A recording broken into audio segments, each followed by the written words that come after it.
Hey, I'm Ralph from Mousesports, and you're listening to TCR. Okay, so let's start.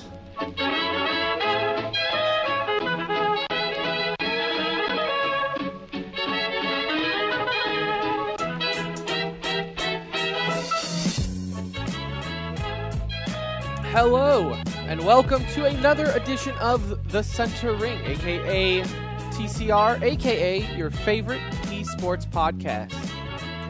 Episode 94 coming to you live, pre-recorded from an undisclosed location. The date, February 28th, 2018. The time, 5:40 p.m. I'll be one of your hosts for this evening. My name is Tim. Hello, how are you? Alongside me, as usual, we have Brett. Hello, Brett. What's up, guys? And we have Anuj. Hello, Anuj. Why, hello. This is the Center Ring in its natural habitat, as I might say. We are back in our podcast form, where we belong, right? I mean, well, don't get me wrong. I'll take a radio show, but we are not live, if you haven't noticed. So last week we were able to do a live show on the ticket, but that doesn't mean episode 94 will not be the best episode ever. No, because we will have E-News as usual to end the show off. We are going to discuss some Overwatch League. Stage 2 happened. I don't want to try being a Dallas Fuel-centric show, but albeit it is the big story now and how they're performing so far. So we'll talk some Dallas Fuel. And to start the show off, I want to talk a little bit of ESL Katowice going on for CSGO. And, touch on some news stories there. But first, before we get into that, let's pimp out our social media, because that's what you do in this business. Follow us on Twitter at The Center Ring. Hit us up in our Discord. The link is all there. And on our website, tcr.gg. Of course, you can see everything there.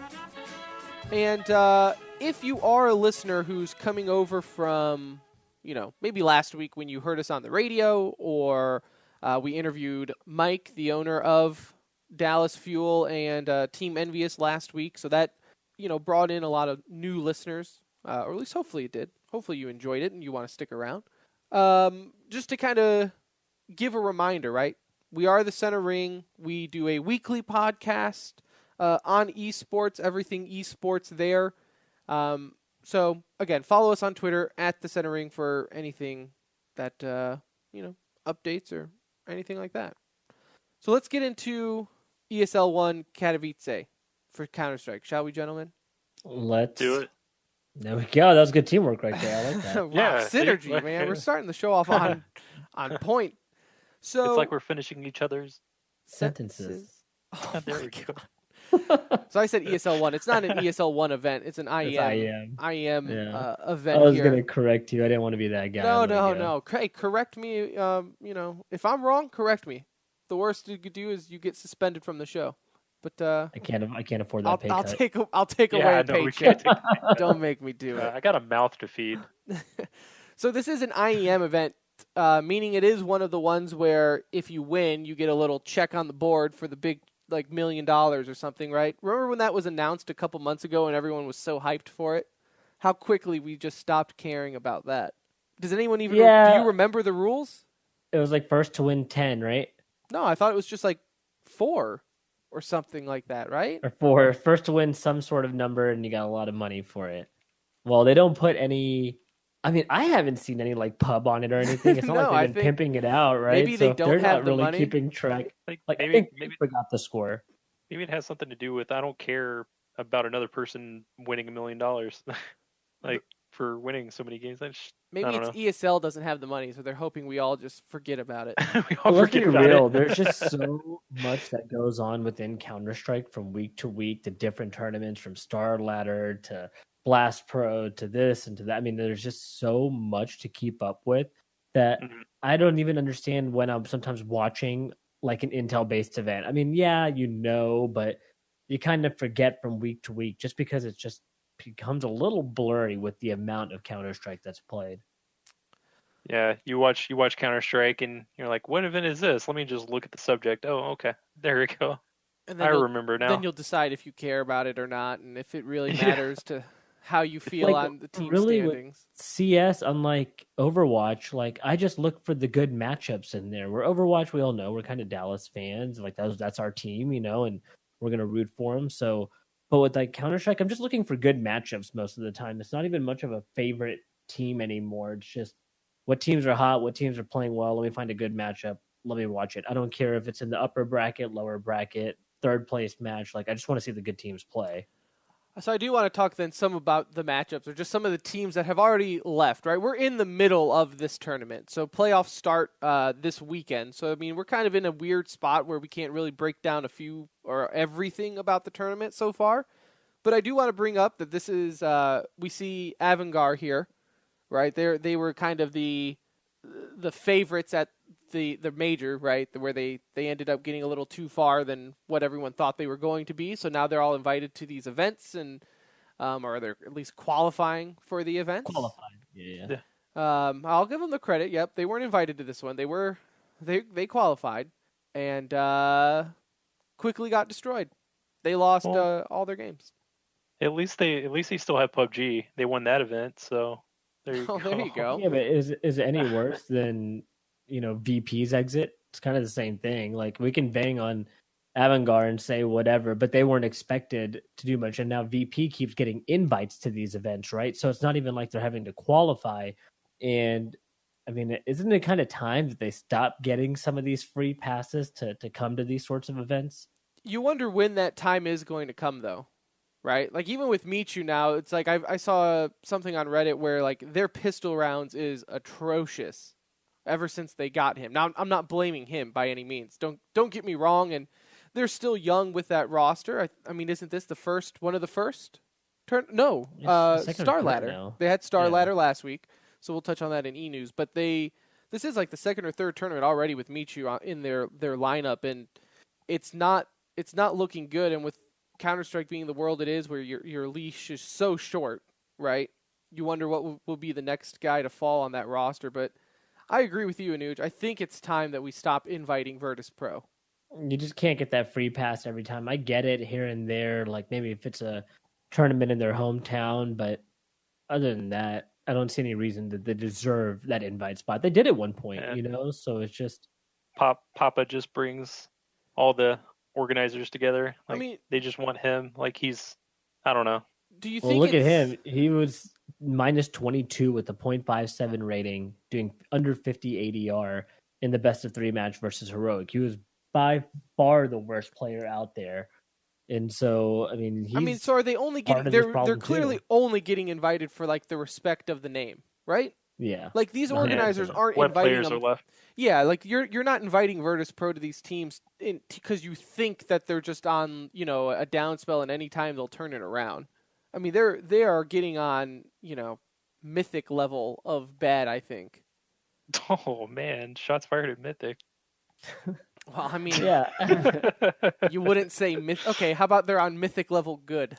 How about that? Okay, there we go. Glass half full. Is it that Tim. different? All right, I like glass half full. Basically, Tim. they're falling to a tier 2 team. They're out Yes. of pro league. There you go. They haven't won a big game in a while. They don't even seem to be overly competitive. I mean, I know the game against G2 wasn't too bad, but it still didn't, you never felt like G2 was going to lose it. And so I don't know what they do. I don't know what they do from here. They have to I think they're just going to have to revamp. I mean, they have Neo and Pasha, 2 players that are fairly inconsistent. They just have to make more changes. This is not going to be a team that goes much further than this. They're kind of like SK, though, right? Where they've kind of shoehorned themselves into this Polish pool of players, right? Like, I don't think you're ever going to see them go for a non-Polish player. And that's just because it's what they're known for, right? On the CSGO side anyways, of the organization. So it's like they have such a small pool of players. Like, Michu was the player to pick from the Polish side, from the Polish scene. And so, like, if this isn't going to work out, where do you go from here? It's not like SK where you can basically pull from any Brazilian farm system that was already branched off of SK in the first place. Poland should just take over some more territory, get some more population. What else can they do? They don't have enough people over there to, like, farm and breed. I guess, I don't know. I mean, I guess that can't be too much because there's a bunch of other small countries that do it, right? So with them is they're going to have to go outside of their pool. I mean, they all speak English, don't they? Fairly well. I feel like. Yeah. Yeah, I don't Good think. I mean, enough. I've watched I don't Pasha's think you streams. can use that as an has really good- excuse anymore. Yeah. I mean, Like, you gotta unless learn or I mean, it's yeah. You're not asking to have full blown conversations, right? But I mean, as far as just the basics of, especially when it comes to the basics of Counter Strike, right? You don't need to know English. You just need to know how to talk Counter Strike. Like, Yeah. you can figure out the rest. We've played games with, even in matchmaking with people who don't speak any English, but my God, when they say long, I know where they're talking. I know what they're talking about. So it's. I don't think as language is you can't use that as an excuse in 2018. It's just not possible. There's too many international teams. Yeah. They just have to make it work out. I mean, they're going to have to make more changes. Like I said, with them, I just don't see it getting much better. We have seen some really good games, obviously, outside of the nonsense that we've seen with them. I mean, I don't know if either of you got a chance to catch the Astralis SK matchup, but that was Watched a little bit of it. Lived up to the hype, Yeah. That was a really good one, and it even had drama attached to it where the infamous alt-tabbing situation, which is apparently not just happening to SK, as much as I would love, and if you're a longtime listener of the show, I don't it doesn't take much for me to call out SK and their BS. But it does seem like it's a legit issue where like these computers at the tournament are alt-tabbing on people. And supposedly it's some type of bug with Counter-Strike and possibly NVIDIA or a driver in the computer where it's just closing out the game. It's minimizing it, so you just have to open it back up. They're claiming that this is what happened with Cold Zero at a clutch situation on Mirage where, man, it could not have been worse timing. He peaks connector on A site the moment he peaks. Like, the nanosecond that he turns that corner, you just see him stop moving, and then I forget who, but someone on Australis, I think it was Glaive. Yeah, somebody on Australis was coming over there on Cat just or pushing peaks Cat right at the same time and just domes them without competition. Couldn't have been any worse. It was pretty awesome timing. Maybe it's Russian hackers. That's what it is. But it's one of those things where it's like and then Elise that was tweeted an overtime out, also, just so you know. So that was like couldn't have been any worse because it was like a pure clutch moment that I think they had a 4v2 in that situation, and he went, or maybe it was no, I don't think they tried to actually take that back. But yeah, they had the advantage based on where the plant was and where they were. No, I think you're right. And I think it was like a 3v2. I mean, it was and they had sight. The I mean, it second would Cold went down, they lost that mid control.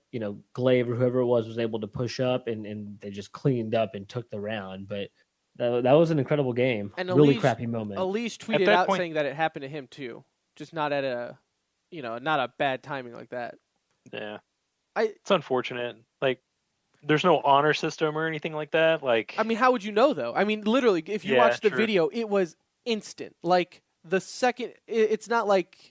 I mean, it was instant, dude. He apparently it alt-tabbed him out, and then right at that moment, he peeked the corner and then got shot. There's no way. They said it in game on the in-game chat. They said it in there right as it happened. Right, but even then, though, like I'm saying, there's no way Glaive would have had any clue, right, to stop what he was doing. That you're not looking at chat at that moment.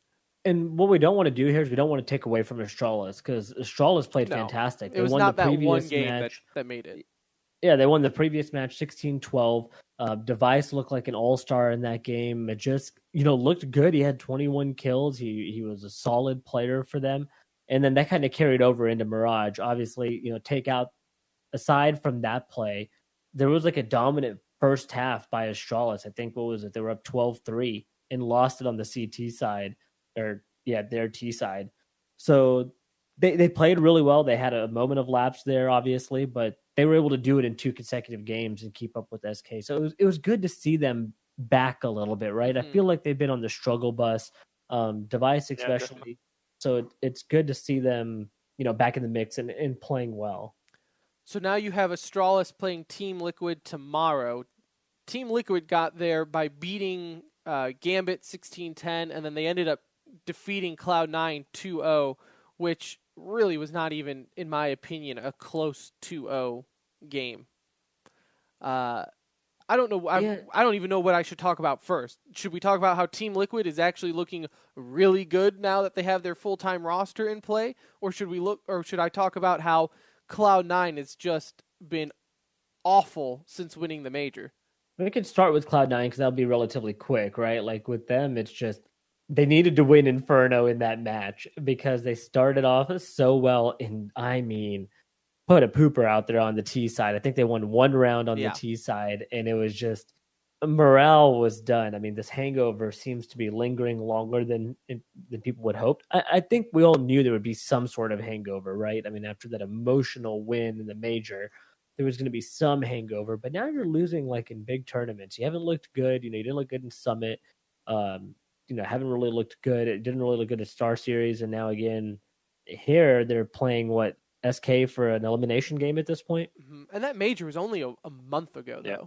Like, you think, like, you just mentioned, like, 3 tournaments, right?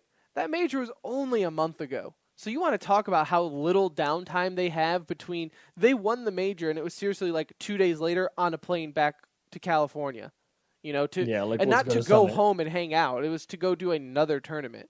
So, and then they went to Star Ladder, and they were really bad at Star Ladder. It's a lot of travel now too at this point in that 1 month. Yeah. Because now you're kind of going back and forth, and every player has to deal with it. But not every player is also coming off of a major win that was, an unexpected, such a high, in NA. It's not surprising to see them do bad, but they need to.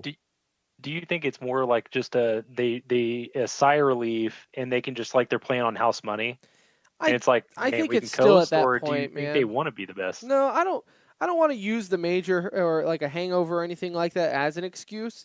But if you're watching their play, it's not like one person is just doing poorly or anything like that. It's not one bad thing is standing out. It's just as a whole, the team is playing poorly, right? Well, and Automatic said it after Star Series. He said it that they just came in there with low energy. And so Cloud9 has to be the aggressive team. They need to have that same underdog mentality when they're playing, I think, to be successful. And so they need to have that grit going into these matches, and they just seem to lack it right now. Yeah, I don't. I think time will just fix it, man. I do too. I really think it's just they've had. If you look at their last 4 weeks, it's just been an insane 4 weeks. And to be honest, if you told any of these teams or any fan base, hey, you can win the major, but you'll look terrible your next 3 tournaments, I think anyone will take that, right? So they're still in a good position. Yeah. It's, but then on the opposite side, right, you have the other North American team here where Team Liquid now finally, right, they've played in a few tournaments now with their full roster, and, man, looking pretty good. Looking pretty good with Steel and Naf in that roster. Dude, Naf looks great, doesn't he? I mean, he's really just been a top fragger for them in almost every match he's been in. He's making clutch plays. His ADR is insane. I mean, I think he almost hit 101 match. He was what? Yeah, he did. He was 103.3 and then 98. So, I mean, he is so heavily involved from round to round. How many tournaments has he played with him? It doesn't feel like it's been that long. For Naf, this is only his. Was he at Summit? That's what I was going to say. I think he was at Summit. So this is his 3rd. Yeah.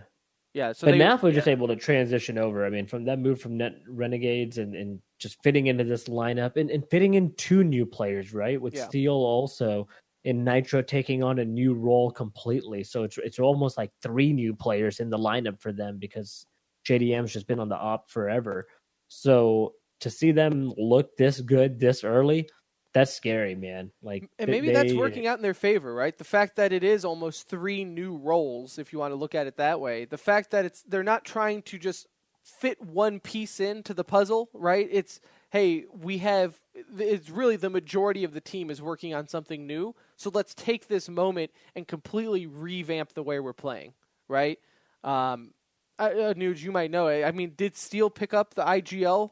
Yeah, so Nitro's on the up and Steel is right. Okay, so right leader. From the get-go, he did pick up in-game leading for him. Yeah, I mean, and no reason for him not to. He's was great, at Immortals with it.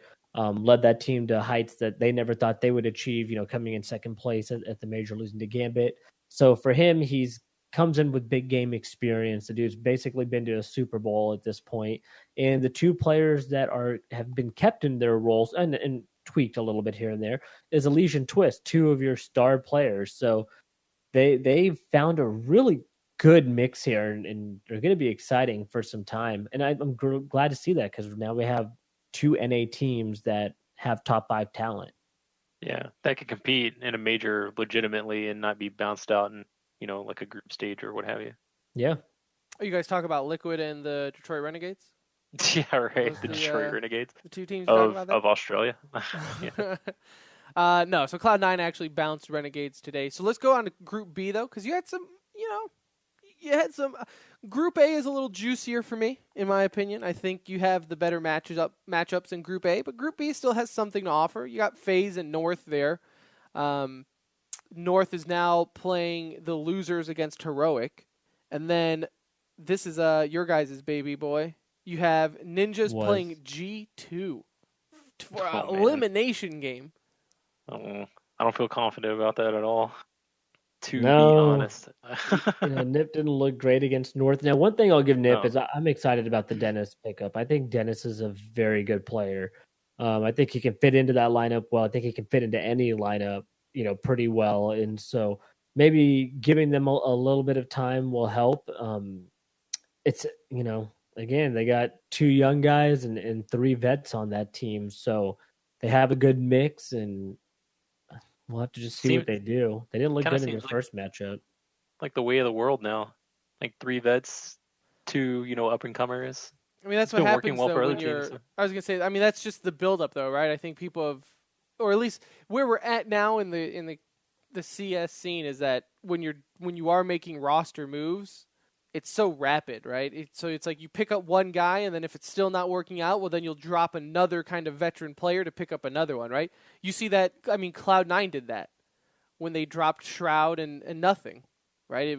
They dropped 2 of their big guys, picked up 2 new ones, and I think it's just easier to work that in rather than trying to just add one, right? I think we've learned that it's not just one thing missing from a team. If you're struggling, you kind of need to pick up 2 and kind of revamp your style.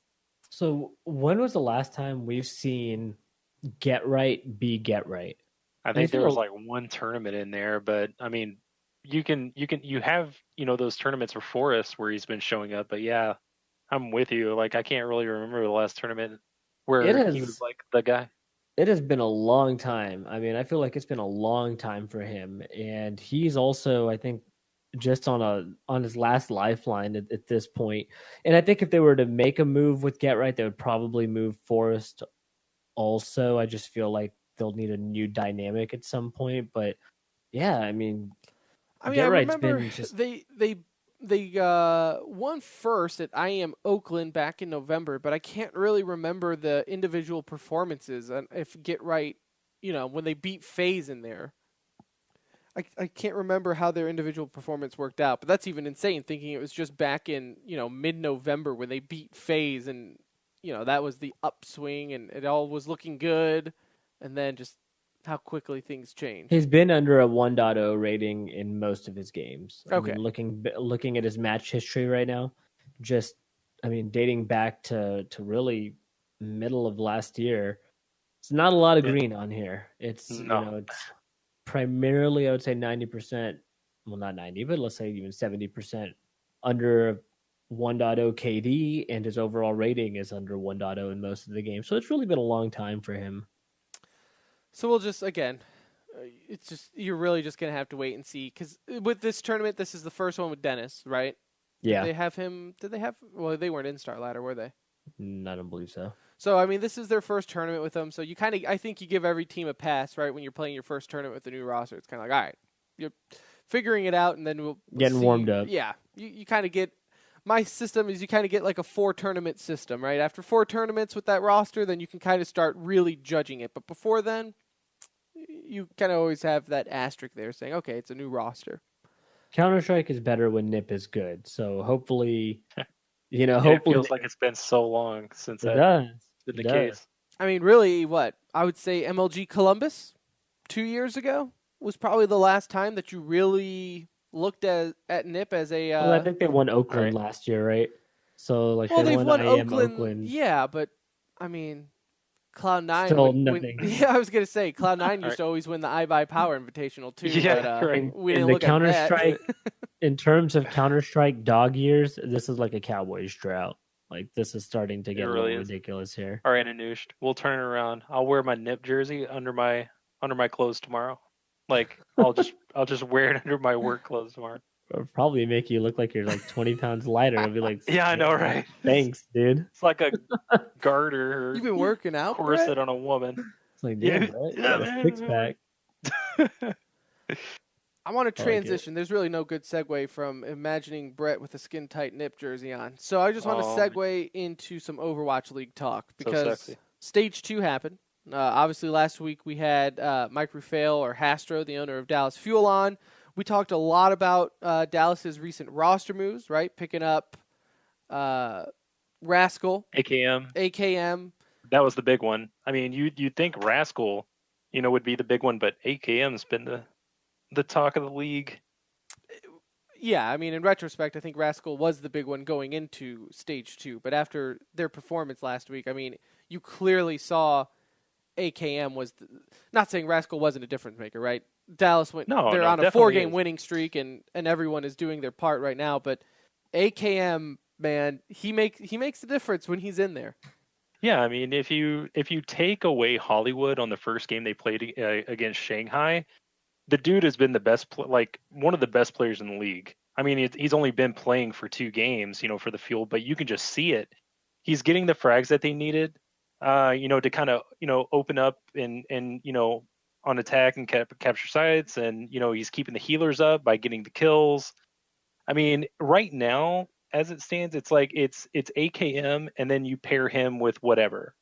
It's either AKM or Rascal, or AKM and Effect. He's been that good, like where they have to legitimately start thinking about he's a lock. Like you need him as a DPS because his player pool is so big, and his player pool is consists of the characters, the heroes that need to be played, like Pharah on certain maps, or Soldier to take care of a Pharah on certain maps. Like he's just so important right now. Well, you see what happened on like Legion Tower last week when they played, LA.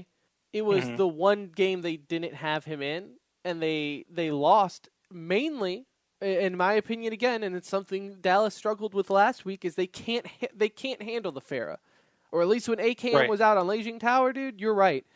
The Pharah won Gladiators that map. I don't know what it is about Dallas that can't coordinate to shoot at the Pharah at the same time. I don't know if it's because when Effect is playing, he is so focused in on playing Tracer, which isn't the best anti-Pharah out there, right? You got to... No, definitely not. You put no range. Like, you don't have the range. An AKM on 76 is ridiculous. Like, yeah. After 1 week of Stage 2, he has my medal for best 76 in the league.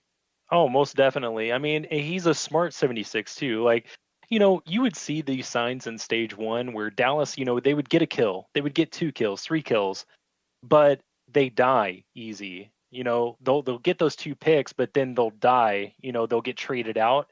AKM is so smart, especially when he plays 72, a mobile DPS hero, where, he'll get those picks, get out of the way, heal up, and then get back into the fight. He's not chasing kills. So, I mean, like I said, he should most definitely be a lot going forward. Like, there's no way he should not be paired with, somebody. And you can see Rascal and Effect out there, especially with the current meta on, like on defense, where, you have a Sombra. That's like the big thing right now in Stage 2. You play a Sombra and one healer. So I mean, you could still see them all 3 out there, but AKM needs to be a lock.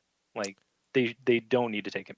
Yeah, and I would 100% agree with you. I remember in Legion Tower. I don't want to gloat here, Nuge, but we were at the watching party last week at main event, and they were playing Legion Tower, and I was like, man, they just need to put Rascal and AKM back in. And sure enough, what did they do? They put Rascal and AKM back in, and they won the next 2 maps single-handedly.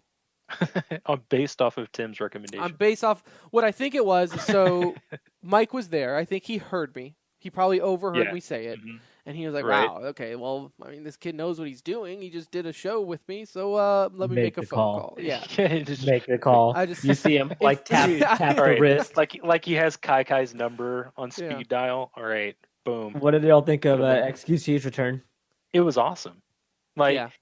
he's the tank that they need. Like too many times in stage The what? 1, the tank. What are you talking? What? Okay. Did I not? No, I thought you said something Yeah. else. No. What do you think I said? I think I know. He's the hero that this team needs. There you go. There you go. There you go. But in stage 1, you saw this with Coco, and I hate to pick on Coco. He's a steam player, really good, but I mean, he died too much as a Winston. He died too much as an Orisa. He wasn't smart with his ults. He didn't really use his bubble well. But XQC does. Like, he grinds out those matches on those important tanks right now. That dive heavy comp, and he looked amazing. Like he was getting the kills and staying upright. Yeah, but my thing was is just great. here, right? It's easy to say this when they go 2-0, right? And they're on a 4-game winning streak and everything's great. My fear, and albeit he didn't play a whole lot in season 1 with this suspension, but Mhm. it happens. It happened in season 1, where it's almost like he carries over tendencies from when he streams, where he plays a Winston and it's almost like he gets blood in his eyes or something. Like he wants the kill, or he wants to play super aggressive, and he'll overextend and then just get picked off because he wants to get that kill. That's what it looks like to me. Yeah. And in season 1, he kept doing that, and it kept destroying any type of dive comp that they could pull off. Well, now in season 2, again, just 2 matches, so it's a small sample size, but he wasn't doing that. Him and Mickey were working really well, I thought. No, yeah, I mean they were working that dive comp like a madman. But I mean, and you're right. Let's wait until they lose one. They're playing Soul Dynasty today. If they lose, let's see how he reacts to that. Playing them right now? Like, if they have a rough first map, the map 2 is he going to be tilted? Or is he going to be able to calm himself and just regroup? So, I mean, you're right. I'm excited. Over the first 2 matches, they won games they were supposed to win against teams that aren't as good. But more to your point, let's see what he does when he faces some adversity. And it looks good now because they're pretty much bumped themselves back up to middle of the standings. They're 5-7 now. 5-7, Okay. yeah. After starting like 0-7, right? And that's good. That puts you in 9th, which is pretty much one game win. You win against Seoul today, and all of a sudden you're going to be pretty much middle of the table. So they have. And talk about the confidence that would give them too, Oh. though, to get this win. Yeah, I think that will help. The issue, though, is here now. You're on this 4-game winning streak. Your confidence is high, and then you have to play Seoul today. Now, this is a rematch of the very first game ever for Overwatch League, where Dallas took map 1 against Seoul, and everyone thought, easy peasy, boys. There we go. I told yeah, you, I know, right? I told you, number 1 in the league, right here, Dallas Fuel. And Yeah. then they went to go lose the next 3 maps, and then lost for the next 3 weeks. So Yeah, it's like a yeah. and I mean this is a dynasty team too that's gotten better as well. Adding a veteran player in Jaehong on Zenyatta, one of the most important heroes in the game right now. So I mean their task is not easy. Like it's even harder than it was in stage 1. But I'm interested to see what happens. How they look, even if they lose. Like, how did they lose? Yeah, I mean, I guess I to comment on the how they lose. I mean, it's all good, but you really got to win, right? Like, even if you lose, yeah, because I mean, like I said, even last time, right? You did take a map against Seoul last stage, and yeah, that would have looked good had you not pretty much sucked the majority of that stage, right? So I mean, they could lose, 3-2 in overtime, and it won't really mean much at the end of the day if Well, they just.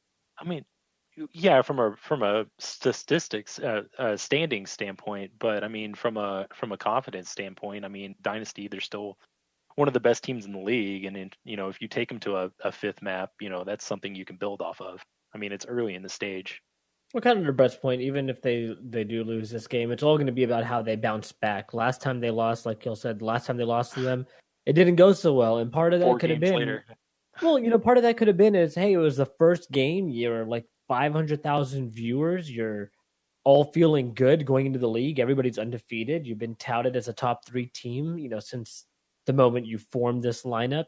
And then you go out and get spanked in that first matchup, and everybody's watching. And so part of that could have been, it just fell from there. Then you had the XQC incident. Like nothing just seemed to go right. So hopefully they find a little consistency. But even if they lose this game to Seoul, I want to see how they come and bounce back, in that next game. Yeah, Who are they that's playing going to be later? the tell. What? So it's a long season. They Yeah, I play mean- LA Valiant on Friday. Okay, I was just seeing who Yeah, they were so I playing mean that's later in the week. that's two of the best teams. I mean Seoul, they 4-0'd Valiant in the first week of stage 1, but I mean LA Valiant, they're top 3 or 4 team in the league. So this is going to be a good test week. Yeah. To kind of see where they're at. If they've really turned that corner and they're ready to compete. It seems like every roster move, and I include XQC coming back as a roster move, is really paying off for Dallas right now. Mm-hmm. Is it too little, too late? Are we're still very early on into the season. I'm kind of curious to see though if XQC all of a sudden goes back to his old ways, if they start winning more, right? Kind of see what happens there. In other roster moves that seem to not play any part, Shanghai, they ended up signing that grill. We haven't even seen her. Yeah, we haven't seen her. And I don't was understand really excited. what was the point of roster moves if Shanghai is still going to go winless. Is I mean, there a it's- chance they don't win a single match? No, honestly, I think they've gotten to the point where they're good enough to maybe beat a team like the Gladiators or, get a team like the Mayhem or something like that where, maybe they can squeak one out because, they haven't been terrible in stage 2, so far. So, I mean, I can see them getting maybe 1 or 2, but, there's a chance. So Look, if the Lions can do it and the Browns can do it, That's what I'm saying. sure as man. hell believe they'll be able to Why do don't it we if just they get want to. Right. let's get this 0-40 out of the way, season 1. Let's Just If- do it. Just go for it. if that happens, I mean, someone's got to step in and be like, okay, all right. I mean, the novelty of having, a team made majority. The majority is Chinese player. I can't talk today. I don't know what's wrong with me. But, maybe they come out and say, all right, let's compete now. Maybe stop pandering to your region, Yeah, an I always wonder how. international I mean, I was kind of surprised when they ended up signing, the 2 Koreans when they did, because it for the longest time that was Shanghai's issue going into the season, right? Is that they really only went for Chinese players, which just doesn't have the same depth as every other region in Overwatch. I mean, you could probably fill like 8 or 9 Korean teams, and then that 10th Korean team would be about on the level of the best Chinese team. Like, it's, you have to expand your roster, expand your region, your outreach to compete in this league. So we'll see what happens there. Right now, Dallas is playing Seoul. They're tied 2-2 right now on Hanamura. So let's see. Seoul captured both with 6 minutes and 37 seconds left. All right. Good deal, boys. They need to fix that map. Oh, I will say this, God. though. Overwatch, Blizzard announced today they have a new hero in Bridget coming, which is going to be a tank support flex hero. So I guess she can do a little bit of both tanking and support. A little curious. Like another Roadhog alternative, or Well, no. So this is like you are healing your other teammates' support, right? So it's not like self-heal. So it's and she's kind of anti-dive because she has a ranged stun. Similar like Roadhog's hook, right? yeah. but I could see her doing, I mean, hell, I said it last week. Find you a girl that can do both. And that's what she can do. Is so now, like, you see these triple, think of like a triple tank comp, right? Right now, you're missing something when you're running that. And now you have not only a tank, but also a support. So maybe you can now run, I mean, depending on how she heals. I mean, hopefully she can't out-heal like an actual healer, right? Like, I wouldn't put it past Blizzard to do it. I haven't played her yet on the test Not servers. until the first nerf. Yeah. Right, but surely she cannot out-heal an actual, like, Zenyatta. I'm just excited that they're making another character. That's just cool. Valve can't even give us the stupid MP5, which we've had before. Yeah. These Yeah, that's guys one can throw thing. new characters in. I love it. They also, Yeah. it's another female, which just strengthens my theory on Overwatch in general, that they made the game to really fund their secret side project, which is Overwatch porn, which is the only reason why they're releasing a bunch of female characters. Oh, man. So look it up. I'll do research and get I back to you. am not the only We'll one end out this there. segment on a high note. I am not the only one out there with that theory, and I will die. I will take it to my grave. Oh, man. Let's get into some news, though, on that note. Oh, what else is there? Really wasn't that busy of a week, though. In Counter-Strike, we mentioned it earlier, Star Series ended their Season 4. Mouse Sports ended up beating Na'Vi. That is a weird finals. You don't say that much very often anymore. But Mouse Sports did end up beating Na'Vi for the win there. Team Liquid took third, and FaZe ended up taking fourth. Dude, Simple was the best player in the world for that period of that tournament. Dude, I mean, it was just incredible. if it weren't for him, Na'Vi would not be top 4. Very. Simple for Nitro. That's the next move, calling it now. He's coming back. Coming back. I don't remember if we said this on last week's show. I swear this was announced way before. Maybe we just got distracted being on radio. But they did announce, Valve announced that the next major, Face It, was awarded that. So that will be in London in September. So, because when I think CSGO esports, I think London. When I think Tier 2 Counter-Strike, I think London. So I'm excited for them. I get There it. will be I get several... it. They're a major town, but I definitely want to see some juicy memes out there. You know what? Maybe it's because they didn't want anybody to have a home field advantage. Like, it's a neutral It's site. a neutral site. isn't No it- team's going to be there. Bardolph still runs Face It, right? Like, Yeah, that's but they're out of that's his baby, and California. he's based out of. Oh, they're based in California. Yeah. Okay. Yeah. Oh, okay. Pretty sure they're in like Burbank or something like that. I get it. It's London. It will be neat. All I'm saying though is if I have to sit there and listen to Twitch chat every time it's in North America and how awful it is and how we don't deserve it, I want to see tenfold about it being in London.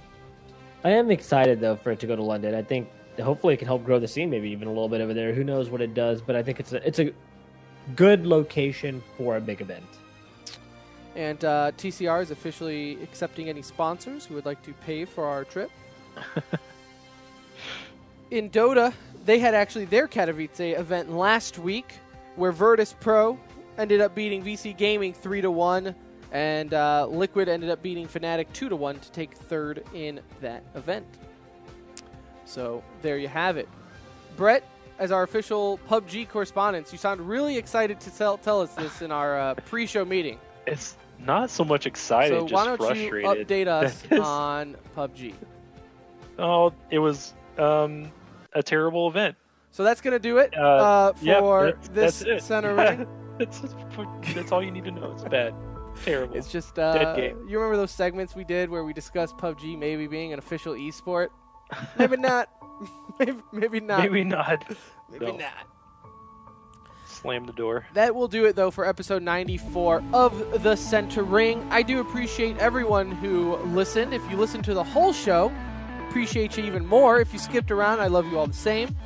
Again, follow us on Twitter at The Center Ring. Our website, tcr.gg. You can hit us up on Discord from there. Got a little email box. You can email us. Let us know what you think of the show. If you have any news, anything like that, we all see those emails. Oh, what else? We will be back next week. We have a very good discussion topic. It's a little different. Not really what we normally do, but it is relating to esports and video games nonetheless. So, as adults, we want to talk about it. More on that, though, next week. That's called a tease for you.